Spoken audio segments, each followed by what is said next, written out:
Assalamualaikum warahmatullahi wabarakatuh. Hai sahabat budaya, kembali di podcast Kata Budaya Kata Siapa, Siniar Direktorat Pelindungan Kebudayaan, Direktorat Jenderal Kebudayaan Kemendikbudristek. Nah, kali ini kita akan ngomongin soal budaya tentunya. Nah, budaya ini akan diperspektifkan oleh salah satu seorang musisi, seorang penulis sekaligus seorang sejarawan. Nah, kita langsung saja kedatangan nih tamu dari Kampung Tugu tentunya. Nah, kita sedang bersama Bung Arthur James Mihiels. Namanya cukup ke Portugalan ya, Bung. Oh, iya. Nah, Bung Arthur ini luar biasa sekali nih sahabat budaya, karena beliau ini menjadi musisi menjadi penulis musik penulis lagu ya, Bung. Dan kemudian menjadi seorang sejarawan juga Ini sangat komplit ya, paket komplit. Nah, ternyata Bung Arthur ini berasal dari Kampung Tugu. Nah, nanti mungkin Bung Arthur bisa ceritakan terkait dengan Kampung Tugu, Keroncong Tugu, dan warisan budaya yang ada di sana. Silakan, Bung. Ya, bagi sahabat budaya, kita panggilannya. Bagi sahabat budaya, selamat berjumpa dengan kami. Saya mau perkenalkan diri saya, nama saya Arthur James Mihiels.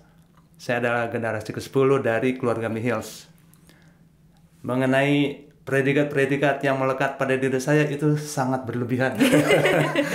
Waduh. Biar rame, Bung. Karena semuanya itu kan nggak sengaja sebenarnya. Ketika saya jadi pemain musik nggak sengaja.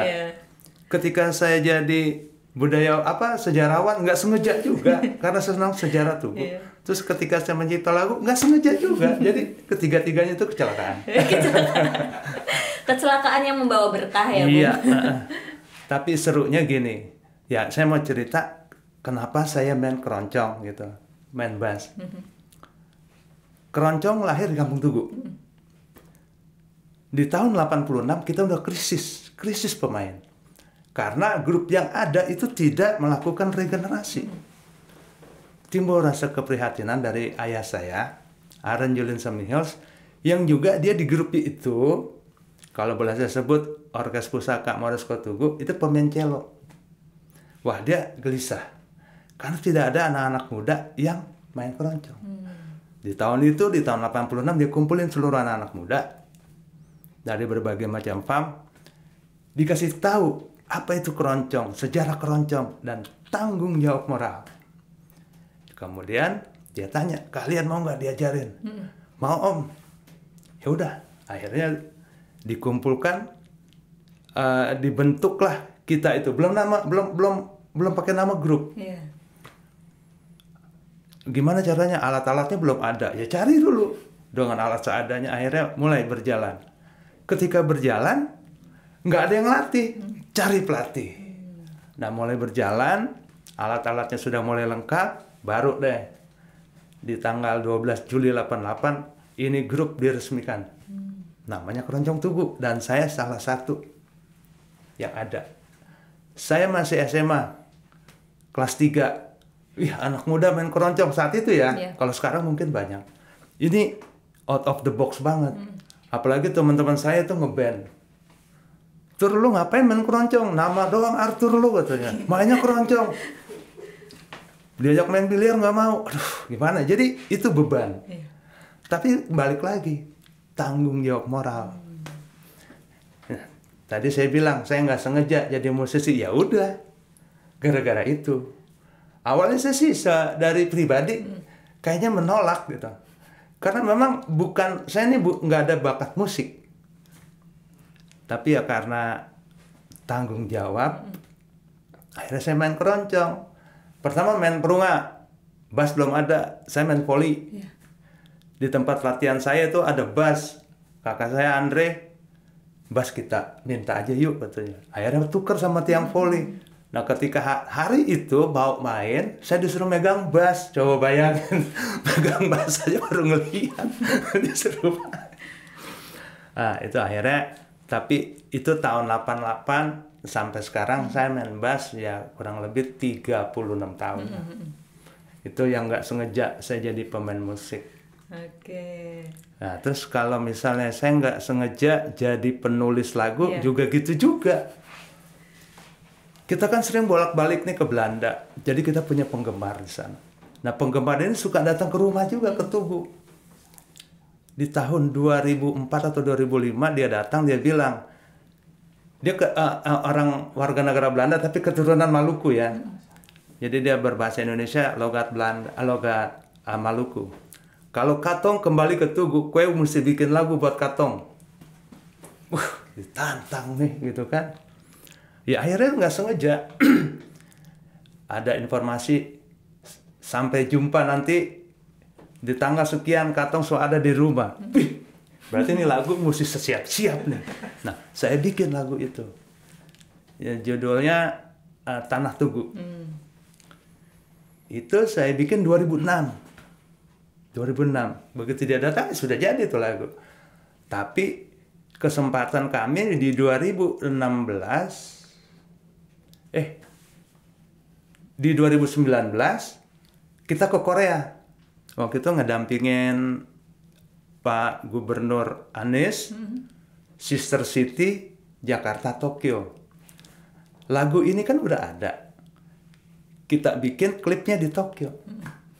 Nah, setelah itu dilombakan di AMI, ajang AMI. Menang. Jadi bikin lagunya nggak sengaja, mencipta lagunya nggak sengaja. Ya dari kedua kategori itu udah nggak sengaja juga.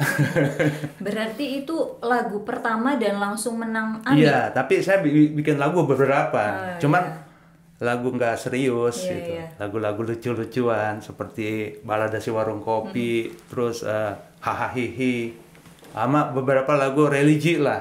Karena kan kita Keroncong Tugu juga membuat mini album untuk Natal, untuk Lebaran gitu. Dan dari dua kategori itu saya bikin juga lagu.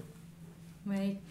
Kalau kata Bung nih, kata Bung ini kan sebetulnya keroncong itu adalah ada sebuah perdebatan lah ya, ada sebuah perdebatan perspektif bahwa keroncong itu kebanyakan dikenal oleh masyarakat itu adalah akulturasi budaya Portugis dengan Kampung Tugu itu sendiri ya, dengan kita lah. Nah, terus tapi kata Bung ini menurut perjalanannya gitu ketika ke Portugal itu ada perbedaan. Kira-kira gimana nih, Bung? Iya, jadi banyak sekarang banyak orang banyak orang mengatakan keroncong dari Portugal. Nah, itu sangat keliru, kalau menurut sangat keliru. Dan saya sudah berkali-kali nih kalau suka menjelaskan, tidak, keroncong itu musik asli Indonesia, lahir di Kampung Tugu.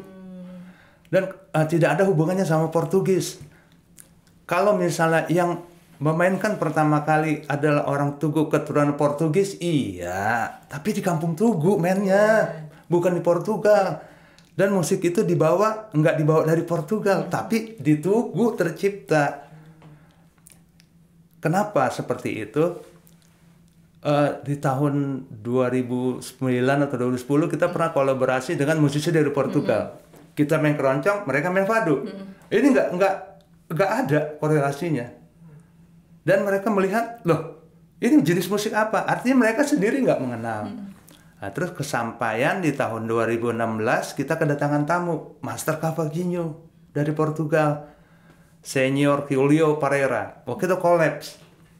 Dia cerita-cerita, dia main Cavaquinho, kita main keroncong, dan kita harmonisasi. Tapi dibilang, luar biasa katanya. Saya baru pertama kali lihat musik ini, dengar musik ini, tapi kok kita bisa ngeklik? Nah, akhirnya dia bilang, tahun depan mesti main di Portugal. Nah, berangkatlah kita ke Portugal. Nah, di sana kita main 5 tahun, fado dinyatakan sebagai budaya tak benda oleh UNESCO. Di sana pun publik kaget juga, karena melihat ada musik ini loh, ternyata. Dan diterima dengan baik, apalagi setelah kita membawakan lagu-lagu dalam bahasa Portugis Kreol, dan lagu fado milik mereka. Kok bisa gitu? Dan lagi-lagi mereka melihat bahwa musik ini adalah musik yang baru pertama kali mereka lihat dan mereka dengar. Di situ kan berarti tidak ada hubungan secara langsung musik keroncong dengan Portugal. Kecuali orang Tugu memainkan dan menyanyikan pertama kali lagu-lagu dalam bahasa Kreol, iya. Tapi bukan berarti musiknya dari Portugal. Ini harus dipahami gitu. Informasi juga nih untuk sahabat budaya bahwa ternyata musik keroncong itu adalah musik asli Indonesia ya, dan lahirnya di Kampung Tugu. Jadi jangan keliru lagi nih sahabat budaya. Nah, informasi lagi nih Bung, ternyata juga keroncong Tugu sudah masuk ke warisan budaya tak benda ya. Ya, di WBTB. Ya, WBTB. Warisan budaya tak benda. Karena memang keroncong Tugu ini, keroncong di Kampung Tugu ini punya jejak sejarah. Yeah. Jadi inilah keunikan dari pemusik dan pemusik yang dari Kampung Tugu yang disebut keroncong ini, beda dengan pemusik keroncong di tempat lain yang mungkin ada karena sedang booming.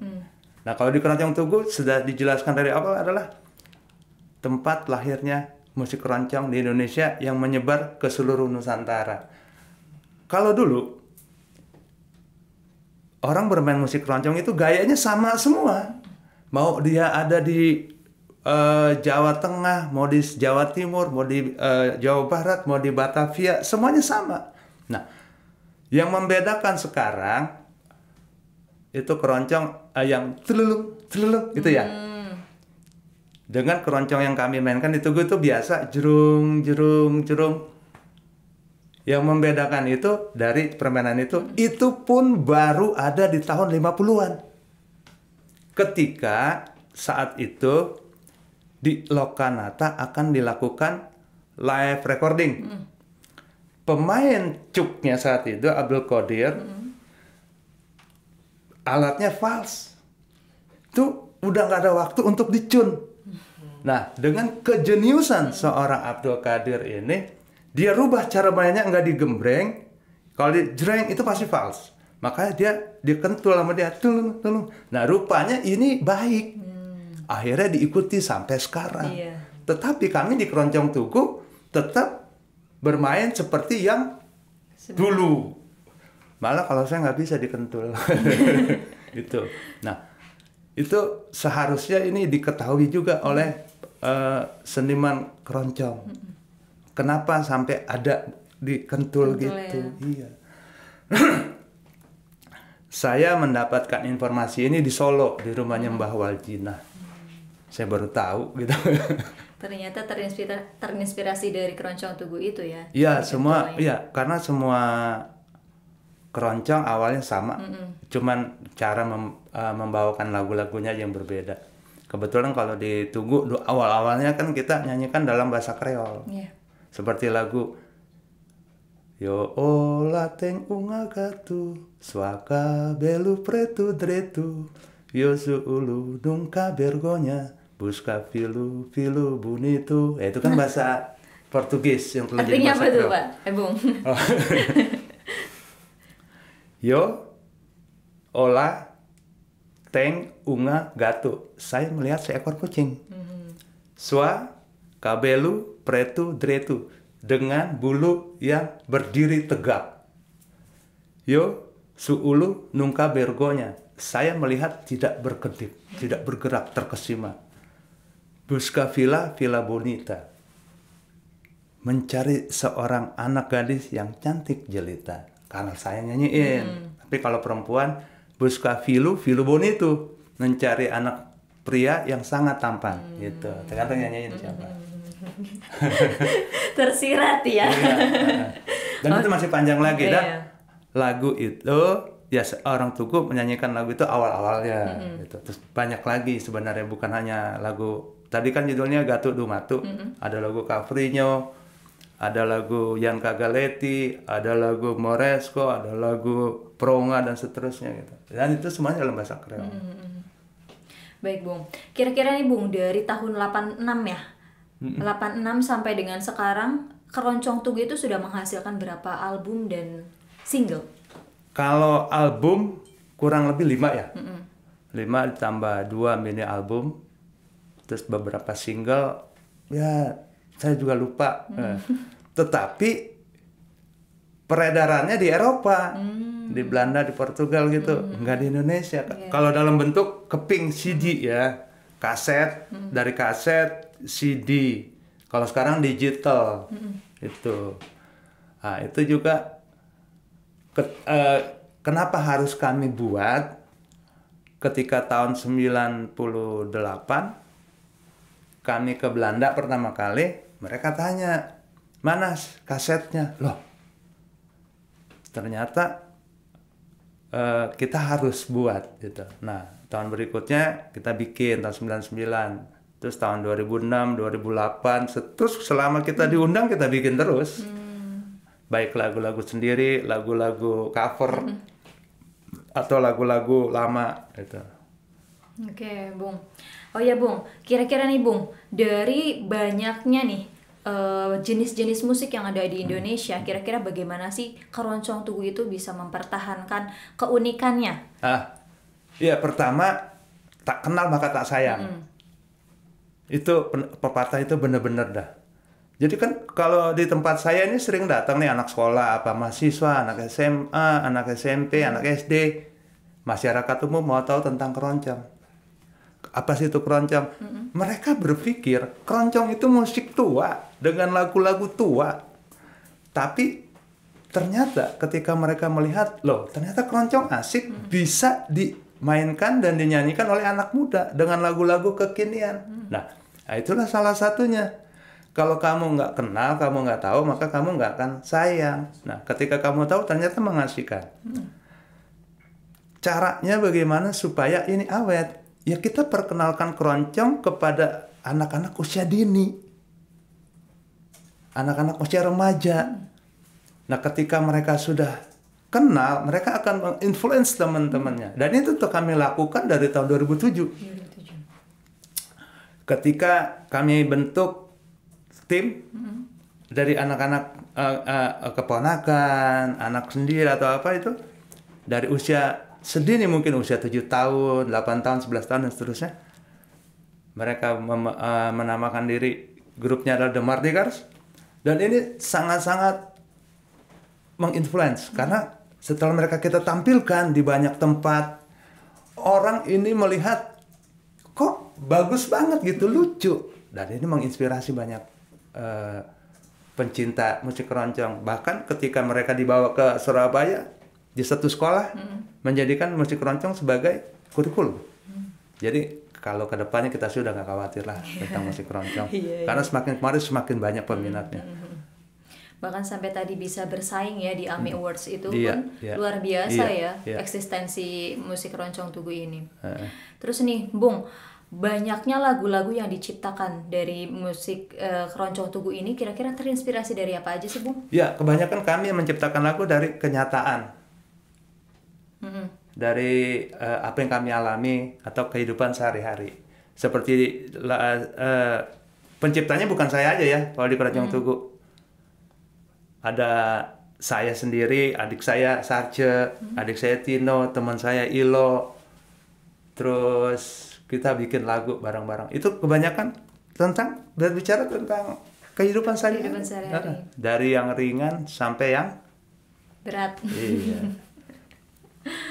Akhirnya musik keroncong juga mendapatkan WBTB.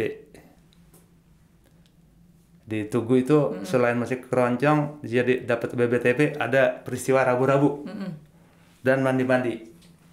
Apa itu peristiwa rabu-rabu? Rabu-rabu adalah peristiwa perayaan tahun barunya orang Tugu. Dilaksanakan setiap tanggal 1 Januari. 1 Januari sama berarti ya? Iya, Rabu itu artinya ekor. Karena dia memanjang, penyebutannya jamak jadi rabu-rabu. Mengekor gitu. Di mana pada tanggal 1 Januari orang Tugu datang ke satu rumah, misalnya saya datang ke rumah kamu dengan rombongan musik keroncong nih. Kita nyanyi 2-3 lagu, terus kamu persilakan duduk, kita bersalaman, nyanyi-nyanyi lagi. Setelah itu kita pindah ke rumah berikutnya. Kelompok keluarga kamu itu harus ikut. Jadi makin lama makin memanjang. Sampai selesai. Kalau nggak selesai juga, di masa lalu, itu di stop untuk besok di hari Minggu pertama di bulan Januari itu, dia dilaksanakan kunci tahun, disebut mandi-mandi. Nah, mandi-mandi itu lucu ya kedengarannya, kayak orang mandi-mandi gitu. Enggak, karena mandi itu asal katanya di tulisannya ada mande. Nah, pengejaan e di belakang oleh orang Tugu bahasa Kreol itu jadi i, jadi mandi. Nah, mande ini asal katanya dari mandar, bahasa bakunya artinya perintah. Nah, kalau dalam pengucapan Portugis itu mandar itu dibaca mandai. Mandai, R-nya nggak disebut. Jadi dan ada penekanan ke e, dibacanya mande. Jadi mandi gitu. Nah, itu adalah perintah. Artinya perintah. Perintah apa? Perintah untuk berbuat baik. Sebelum kita memasuki tahun yang baru ini, kita harus membuang tahun yang lama. Kita harus membersihkan diri. Membersihkan diri supaya apa yang kita lakukan di tahun yang baru ini berkenan di mata Tuhan dan mendapatkan berkat yang melimpah. Caranya bagaimana? Ya kita harus saling memaafkan. Medianya apa? Bedak cair. Jadi setiap orang saling mencoreng. Kamu mencoreng saya artinya, Tur, kesalahan kamu telah saya maafkan. Dan saya membalas, kesalahan kamu telah saya maafkan. Walaupun kita nggak pernah berbuat salah. Dan setelah selesai semua, ya kita party lagi. Nyanyi-nyanyi diiringi musik keroncong. Sampai selesai jambuh malam gitu. Luar biasa sekali ya kekayaan yang ada di Kampung Tugu gitu. Di balik kekayaan Indonesia yang luar biasa ini, ternyata Kampung Tugu pun memiliki kekayaan tradisi-tradisi lagi gitu. Dan mungkin ada tradisi-tradisi yang akulturasi kalau saya bilang ini yang sudah tidak ada lagi di Tugu. Seperti dulu kan di Tugu tuh daerah pertanian. Jadi setiap orang tuh kalau mau ke sawah itu untuk hari pertama ngebajak sawah itu biasanya atau menanam padi itu biasanya ada upacara kecil. Sekarang udah nggak ada karena memang sawahnya udah nggak ada. Orang Tugu udah nggak punya sawah juga. Begitu juga kalau mau motong ada upacara kecil itu udah nggak dilakukan.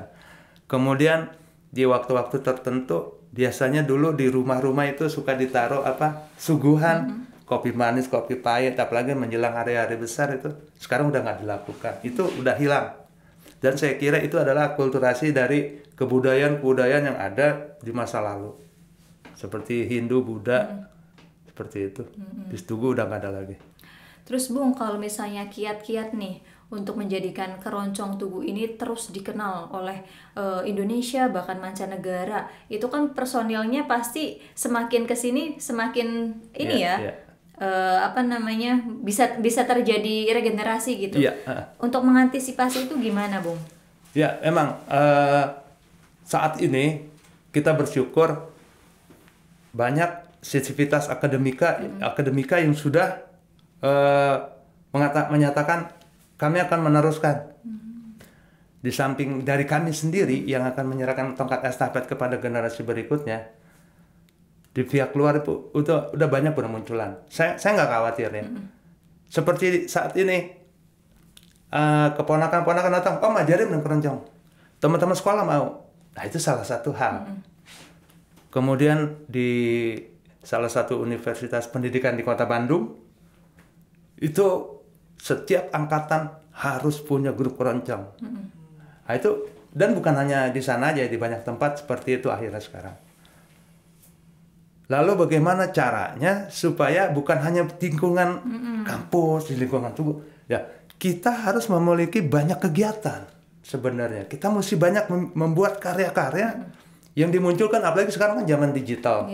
Itu bisa dimunculkan di platform digital atau di semacam YouTube agar semua orang bisa melihat.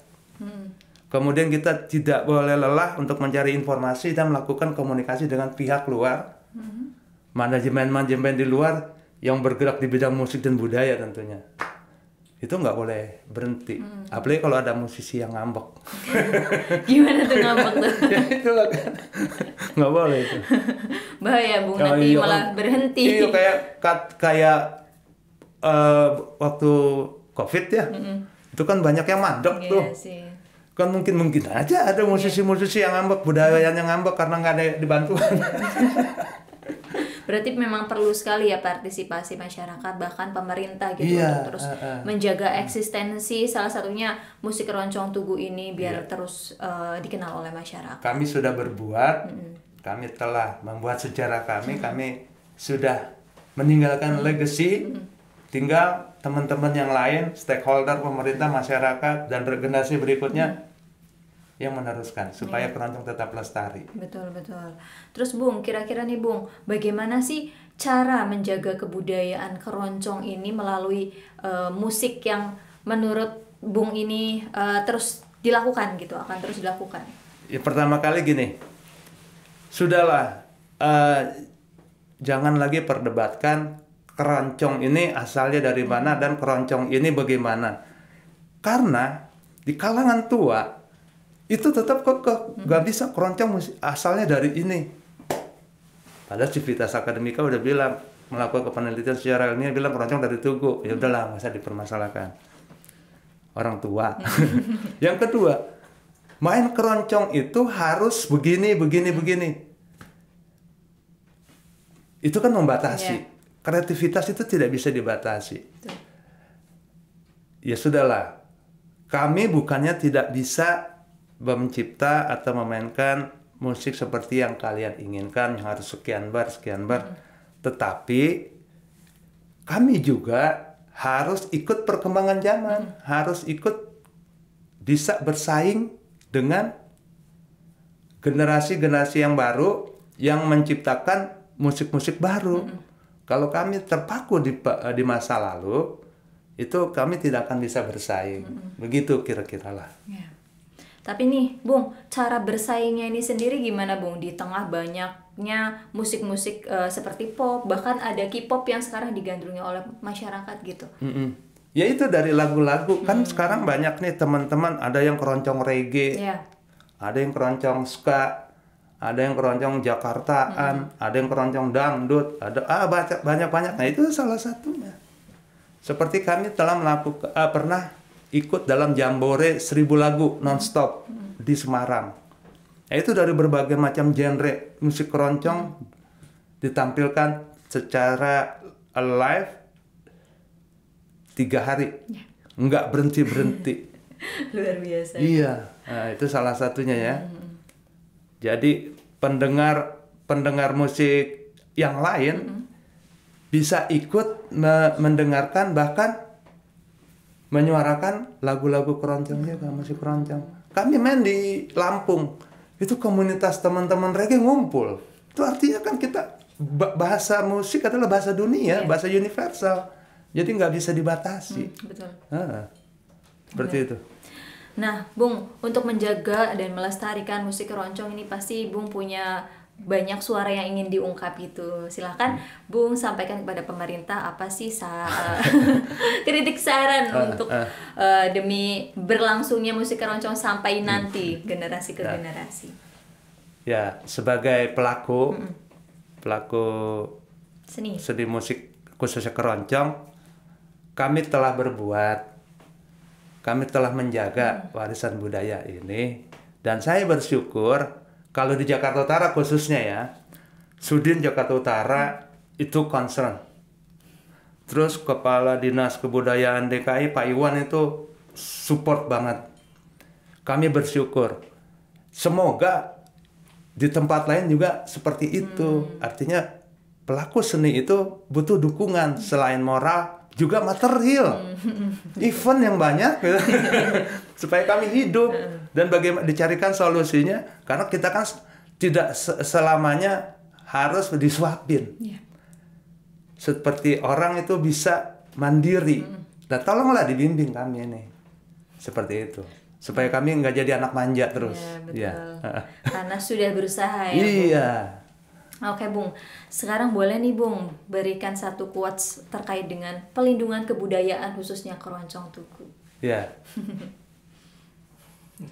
Untuk teman-teman kita boleh banyak laga. Banyak laga. Boleh banyak laga, tapi jangan lupain budaya. Singkat tapi menyirat. Karena pertahanan terakhir suatu bangsa adalah dari budaya. Mantap sahabat budaya, luar biasa quotes dari Bung Arthur. Baik, terima kasih Bung sudah menyempatkan hadir di ruang tamu kita yang sama-sama sederhana ini. Mudah-mudahan suara kita tadi didengar oleh sahabat budaya dan dapat menginspirasi sahabat-sahabat budaya untuk terus berkarya ya. Iya. Salah satunya melalui musik keroncong pastinya. Terima kasih. Baik sahabat budaya, terus ikuti perkembangan informasi terkait dengan kebudayaan, cagar budaya, warisan budaya, dan objek pemajuan kebudayaan melalui channel YouTube kami, Pelindungan Kebudayaan, dan seluruh sosial media kami @lindungibudaya dan @budayasaya. Dan jangan lupa follow juga Instagramnya Keroncong Tugu, YouTube-nya Keroncong Tugu, Instagramnya Rumah Budaya Tugu. Rumah Budaya Tugu. Oke, sahabat budaya, terima kasih banyak. Sekian dari kami. Assalamualaikum warahmatullahi wabarakatuh. Waalaikumsalam.